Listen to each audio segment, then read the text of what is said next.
ಹೋಗುವಂಥದ್ದು ಇರ್ತದೆ. ಆದರೆ ರಾಜಕಾರಣಿಗೆ ಹೋಗುವಂಥದ್ದು ಏನದ. ಇಲ್ಲಿ ನಾವು ಇನ್ನೊಂದು ದೊಡ್ಡ ಪ್ರಶ್ನೆ ಮಾಡುವಂಥದ್ದು ಏನಪ್ಪ ಅಂದ್ರೆ, ರಾಜಕಾರಣ ಮತ್ತು ಧರ್ಮ ಎರಡೂ ಒಂದು ಆ ಮಾತು ಬೇರೆ.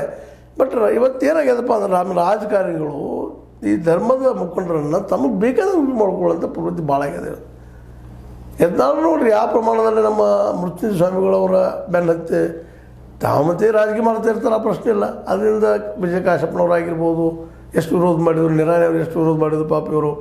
ಅಂದ್ರೆ ಹೇಳೋಂಥ ಉದ್ದೇಶದಿಂದ ಇಲ್ಲ. ಹೌದು, ಮಠಮಾನ್ಯಗಳ ಬೇಗ ನಡಿಬೇಕಾದ್ರೆ ಅರ್ಥ ಬೇಕು, ಇಲ್ಲಂತಲ್ಲ. ಆದರೆ ಭಕ್ತರ ಕೊಟ್ಟು ನಡೆಸೋ ಮುಂದೆ ಈ ಜನರ ಮಾತಾಗಬೇಕು, ಇವರ ಒಂದು ಸಹಾಯ ಸಹಕಾರ ಆಗಬೇಕು, ಇವರಿಂದ ಕೆಲಸ ಆಗ್ತದೆ ಅನ್ನೋದು ಯಾಕೆ ಬರಬೇಕು ತಲೆಯಲ್ಲಿ. ನಮಗೆ ಯಾರೂ ಇಲ್ಲಪ್ಪ ಕೆಲಸ ಮಾಡಿಕೊಳ್ಳಿ, ನಮಗೆ ಈ ಕೆಲಸದ ಮಾಡಿರಿ ಅದನ್ನು ಮೂಮೆಂಟ್ ಮಾಡ್ತಾಯಿದ್ರು ಸ್ವಾಮೀಜಿಯವರು. ಅದು ಯಾಕೋ ಏನೋ ಹಿಂಸಾತ್ಮಕ ಆತಾವತ್ತ ಆಗಬಾರ್ದಾಯಿತು. ಅದಕ್ಕೆ ಕಾರಣ ಏನು ಅನ್ನೋದು ಅವರು ಎಂತಾರೆ, ಇಲ್ಲ ನಮ್ದು ಏನೂ ಇಲ್ಲ, ನಾವು ಕುಳಿತಿದ್ವಿ ಒಂದು ಏನಪ್ಪ ಅಂತಂದ್ರೆ ಅಹಿಂಸಾತ್ಮಕವಾಗಿ ಇದೆಲ್ಲ ಮಾಡಿಸ್ತವರು ಸರ್ಕಾರ, ಅವತ್ತಿನ ಸರ್ಕಾರ ಮಾಡಿಸ್ತು ಅನ್ನೋಂಥ ಆರೋಪ. ಅದಕ್ಕಾಗಿ ನಾವು ಇನ್ನು ಮುಂದೆ ನಮ್ಮ ಜನಕ್ಕೆ ನಾವು ಮೀಸಲಾತಿ ಕೇಳುವುದಿಲ್ಲ ಅನ್ನೋಂಥ ಮಾತನ್ನು ಅವ್ರು ಮಾತಾಡಿದ್ರಿಂದ ನೋವು ಅದು ಇರಲಿ.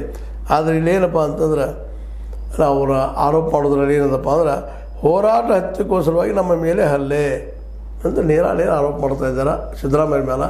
ಹೋರಾಟ ಇತ್ತು ನಮ್ಮದು, ನಮ್ಮ ಜನಕ್ಕೆ ಬಡವರಿಗೆಲ್ಲ ಸಿಗಲ್ಲಪ್ಪ ನಮ್ಮಲ್ಲಿ ಜನರಿಗೂ ರಿಸರ್ವೇಷನ್ ಅಂತೇಳಿ. ಆ ಹೋರಾಟ ಹತ್ಯೆಗೋಸ್ಕರವಾಗಿ ಇದೆಲ್ಲ ಮಾಡಿದರು, ನಮ್ಮ ಮೇಲೆ ಹಿಂಸಾತ್ಮಕ ನಡೆದುಕೊಂಡು ಅಂತ ಆರೋಪ.